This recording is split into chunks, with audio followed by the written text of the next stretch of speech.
I come to alleviate suffering. These comforting words were uttered in 1933 by a beautiful woman suffused with radiance who identified herself as the Virgin of the Poor. 11 days earlier, Adolf Hitler had been named Chancellor of Germany, and 40 days afterwards, on the 23rd of March, the Nazi leader was granted virtual dictatorial powers by the German parliament. By August of that year, it was discovered that the Nazis had been arresting large numbers of Jews and sending them to concentration camps. It was at the beginning of what would ultimately become a Holocaust that these words were uttered. And the Virgin of the Poor, who had revealed herself to an 11-year-old child in a small Belgian village, had left, as a symbol of her maternal concern, a spring of healing water reserved for all nations. Only 12 days after the visions at Borang had ceased, another series of apparitions was to begin, this time in a little village just 50 miles away, a little village called Banneux Notre Dame. The name Banneux means poor, as it comes from the French word banal, meaning commonplace. The village itself was built on barren marshland, a place for those too poor to buy land for themselves. Its residents numbered about 325 and were for the most part small farmers schooled in strenuous work. The phrase Notre Dame, or Our Lady, was affixed to the name Banneux after the First World War. In 1914, the people of Banneux promised to name the village after the Blessed Virgin if it was spared the force of arms. Amazingly, while the surrounding villages suffered heavily during the war, Banneux remained safe. Thus, the renaming of the village was an act of thanksgiving to the Blessed Virgin. Yet by 1933, a great pall of religious indifference had descended upon the laboring population of Banneux. For a long time, the church had been identified with the comfortable religious values of the bourgeoisie. It was perceived to have had little feeling for the toiling masses, the starving, and the sick, and viewed as increasingly unable to respond to the hunger, suffering, and injustice that raged during the Depression years. The family of Julien Beko typified many of the families in Banneux, both in grinding poverty and in spiritual aridity and religious indifference. They lived in an area of the village known locally as La Fang, the swamp, a boggy, desolate strip of land which yielded nothing and was fit only for grazing and raising cattle. Opposite their home began the great, desolate stretch of pine woods which covers the eastern region of Belgium. By 1933, the Bekos had 7 children, the eldest of whom was 11-year-old Mariette. No cross adorned the Beko home, for the family had ceased practicing the faith. Little Mariette Beko occasionally joined catechism class, but without much interest. The village chaplain admonished her on October 1932 for her frequent absences, and thereafter she did not return to class or to Sunday Mass. However, she did say a few prayers occasionally and treasured a cheap string rosary found on the road outside her home. On the evening of January 15, 1933, Sunday, Mariette was sitting by the kitchen window, watching for the return of her 10-year-old brother. Suddenly, Mariette saw against the darkness of the winter night the shining figure of a lady standing motionless in the garden. A globe of light enveloped her body, which was slightly raised from the ground. She wore a gown of dazzling white, and around her waist a sash of sky blue which hung in 2 streamers down to her left knee. A transparent gauze-like veil covered her head, shoulders, and arms, and this too was of a brilliant white. The lady was slightly inclined to the left, so that one of her feet showed beneath the gown, and upon this foot lay a golden rose. From her right arm hung a rosary with beads like diamonds, and a golden chain and cross. Her hands were joined together as if in prayer. Mariette called out to her mother, who came to the window and was startled to see a vague, white, luminous figure outside, like a person wrapped in white sheets. Mrs. Beko thought it was a witch, but Mariette insisted that it was the Blessed Virgin smiling at her, and proceeded to take out a rosary, and while gazing intently at the vision, began to pray. The lady's lips also moved in prayer. Then the lady beckoned Mariette to come out. Mesmerized, Mariette headed for the door, but her mother was frightened and locked it and removed the key. Mariette returned to the window, but now only darkness was outside. She knelt and continued to pray. When she told her father the story the next morning, he did not believe her, but was nevertheless disturbed, for he knew that his daughter never lied. That day, Mariette confided in her good friend Josephine Lenard, who brought her to the village chaplain and told him about the vision. Father Louis Jamin was skeptical and told Josephine that her friend had probably heard about the apparitions at Borang and was now imagining the Blessed Virgin to be appearing to her as well. He told Josephine to tell Mariette that the Mother of God did not appear to just anyone, much less someone who did not go to church, and advised them both to keep quiet. The next morning he was surprised to see Mariette at Mass, and she later returned to attend catechism class. On the evening of January 18, Wednesday, Mariette, usually afraid of the dark, went out into the garden and, protected by an old coat and a heavy beret, knelt and began to pray. Her father watched her closely. Suddenly she stretched out her arms, for she saw the lady, a tiny radiant figure in the distant sky above the woods. The lady came towards her, passing between the crests of 2 tall fir trees, increasing in size as she drew nearer. Finally she came to rest above the frozen ground a few feet away from Mariette. The lady was about 5 feet and 6 inches tall and stood on a gray cloud that separated her from the ground. Her head was surrounded by what looked like pencils of light. But then Mariette was to recall later, the lady was always all light. Julien Beko, who could not see the lady, grew increasingly alarmed, for he could not rouse his daughter. For some reason he couldn't bring himself to touch her. Her eyes, larger than usual, stared unblinkingly ahead, and they appeared to be following something intently. He cycled off to fetch Father Jamin, but the priest wasn't around, So he then went to fetch a neighbor. Mariette, in the meantime, began to pray quietly, rosary in hand. This lasted about 20 minutes. Then the lady began to float backwards, beckoning the child to follow her out of the garden. Her father, a neighbor, and his son trailed and entranced Mariette along the road that ran beside the Banneux home. Suddenly the child stopped and fell to her knees, producing a startling sound as she hit the frozen ground.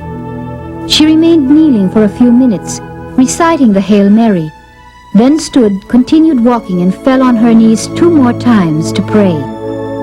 Later she was to say that she stopped and knelt every time the lady stopped moving down the road. Mariette then turned at a right angle towards a spring which trickled down the bank at the roadside at the end of a ditch. The child knelt and obeyed the lady, who said, "Plunge your hands into the water. This spring is reserved for me. Good night, au revoir." She then rose high into the air and, still facing the child, began to recede into a distance, passing through the tall firs, becoming smaller and smaller until she disappeared completely. Father Germain heard about the second apparition and went to the Banneux home. He wished that heaven would give him a sign, like the conversion of Mariette's father, as proof of the authenticity of the apparition. To his great surprise, Julien Banneux, whose first communion had also been his last, asked to see him the next day for confession and communion. Father Germain then questioned Mariette and sent reports to Bishop Kerkhoffs. The priest himself avoided being present at the apparition so as not to compromise the church. Instead, he arranged for a reliable witness to be present each evening. On Thursday, January 19, at 7 in the evening, there were 11 persons present. The lady came as before, and when the child asked her who she was, she replied, "I am the Virgin of the Poor."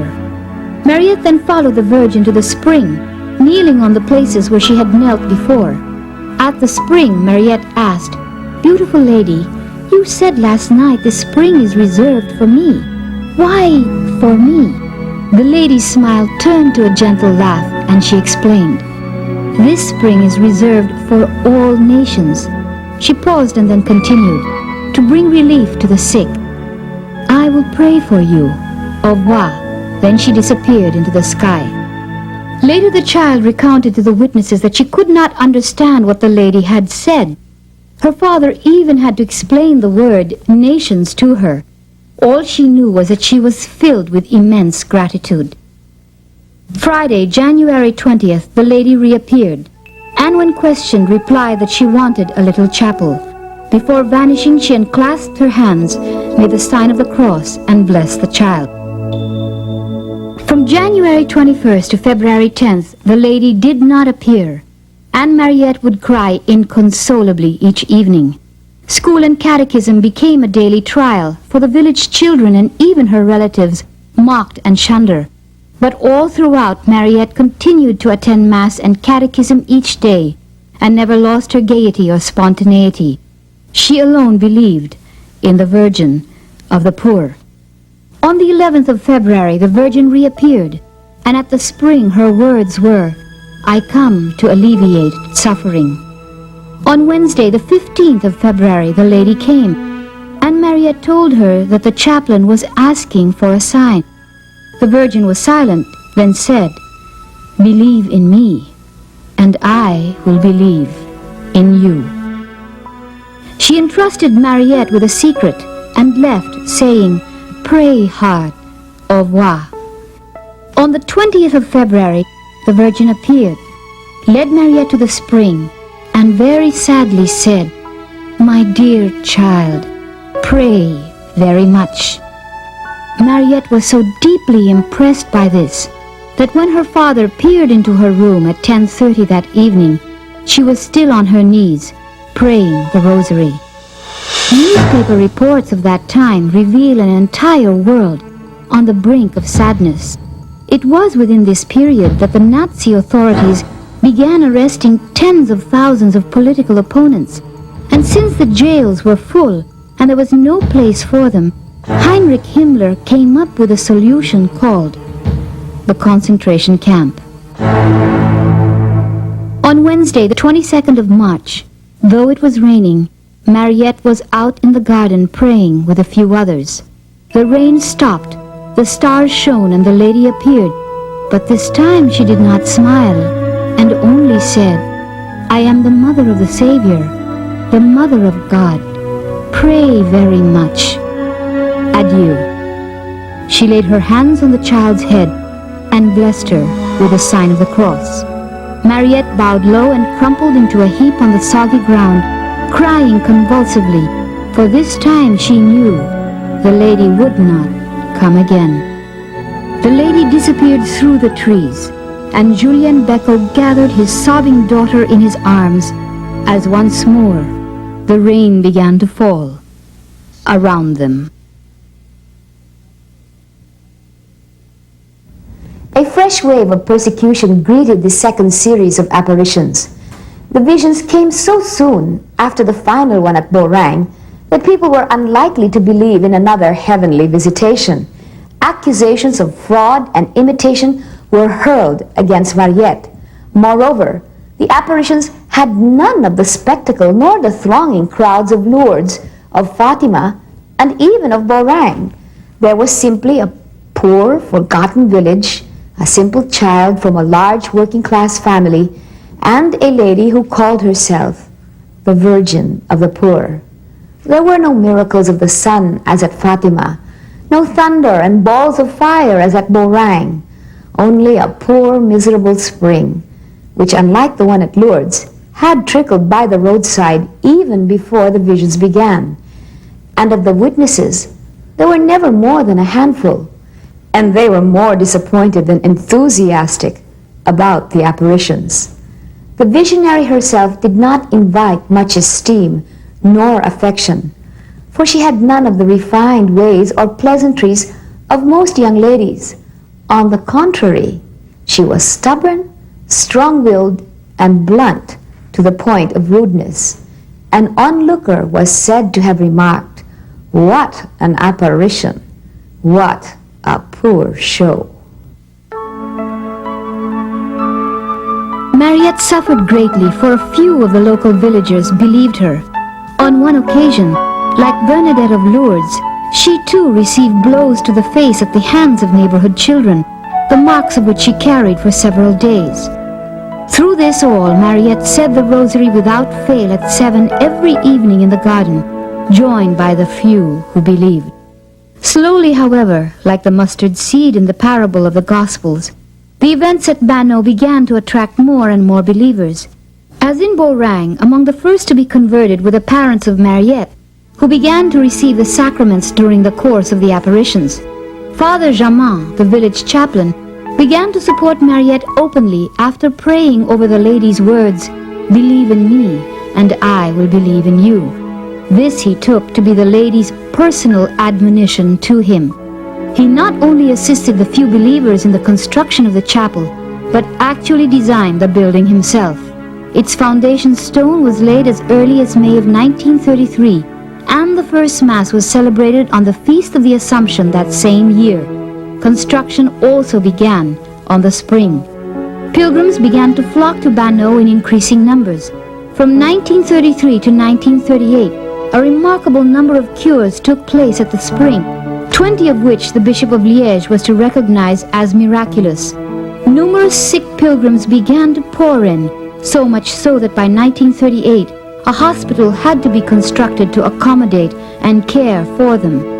Among the first to be healed was partially paralyzed Ernest Boutet.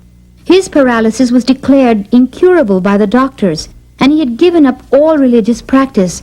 But after having washed at the spring in Banneux, he was completely healed. That Sunday he returned to Mass and confession, and died 16 years later, a model Christian. Madame Goutal was rendered deaf and unable to masticate by a jawbone fracture received in a motor accident.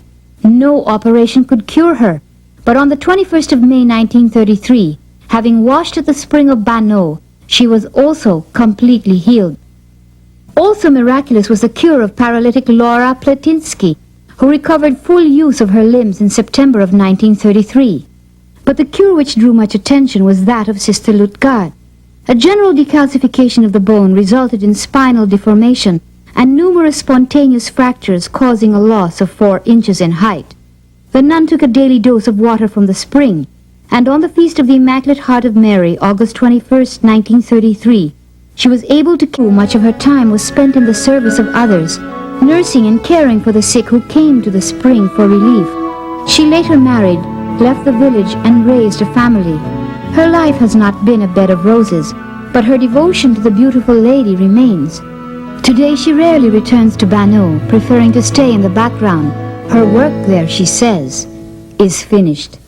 But the rosary continues unbroken in Banneux to this day, as it had during the early years, even as the Second World War raged around the village. And the pilgrims have not stopped coming. In 1983, Pope John Paul II himself visited the shrine. Father Thaddeus van Schindelprem came to work at the shrine as a young priest more than 33 years ago. He has seen the pilgrims come for relief, heard the confessions, and seen the conversions. He has led them to the spring and watched as they plunged their hands in. The spring is a symbol of the source of all light, all life, and Jesus Christ. And the manner on which Our Lady has brought the child to the spring, that indicates freely that she was bringing the child to a sacred place.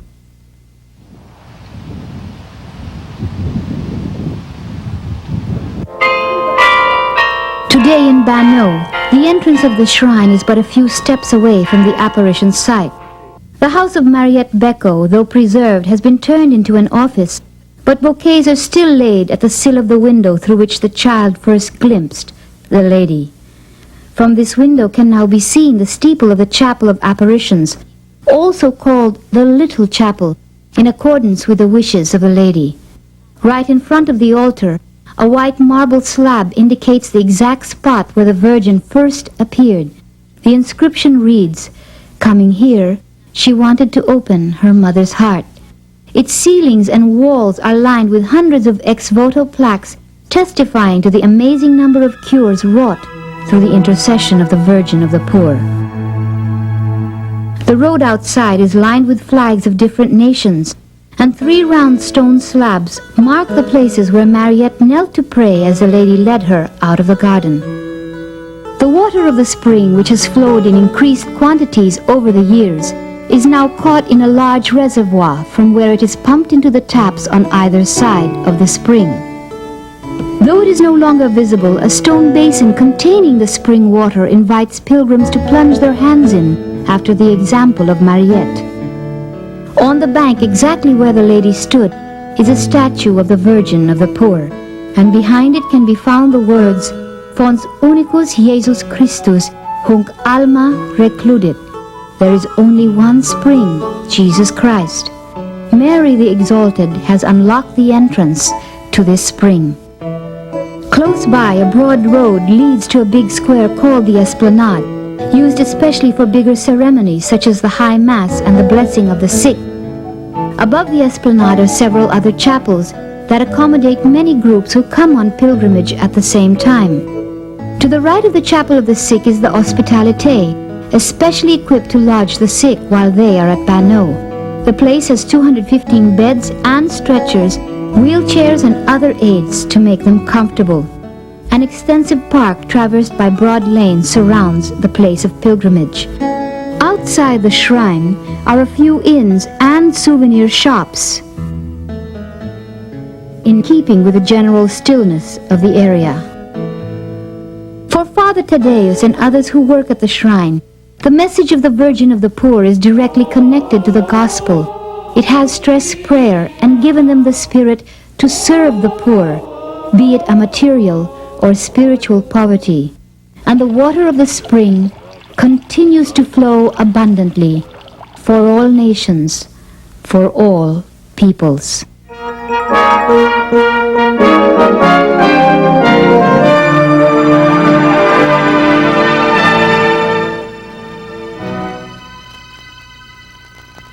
In Poma, Beauraing, and Banneux, the Virgin came to a people in despair, who found themselves on the threshold of war, poverty, hunger, and persecution. And she brought news of a God who, though much offended, still remains accessible, a God willing to forgive, heal, and save over and over again, provided that people come to him in faith and humility. The Virgin who thus appeared at Beauraing, and Banneux revealed herself as the mother who offers solace and hope to her children, broken and humbled by their own sin. As always, she offers refuge in prayer. Pray hard, pray very much, pray always. She repeats over and over again to the visionaries, and though the request for the rosary may not be explicit, it is found on her person as if to encourage her children to focus on the prayer that meditates on the life of Jesus and the plan of salvation. The request for a chapel or a church only reinforces this theme, for it is in these sanctuaries that the Mass, the greatest prayer of all, the renewal of the sacrifice of Jesus, occurs, and it is to these sanctuaries of prayer that she directs pilgrimages too. Moreover, she offers refuge in a life of virtue, with the instructions to always be good. And she challenges her children to take up the responsibility of faith. Believe in me, and I will believe in you. But she does not stop here. She goes on to assure her children of her boundless love and compassion, of her constant presence and assistance. Showing her golden heart, she promises the visionaries at Beauraing, I will convert sinners. To the destitute and hardened people of Banneux, she says, I am the Virgin of the poor. I come to alleviate suffering. And from a tiny ditch, healing waters begin to flow. And it is to this spring, the fountain of hope and life, that is her Son, that she will lead her children to again and again. This is June Keithley for the 4th episode of The Woman Clothed with a Son. You have just seen The Woman Clothed with a Son.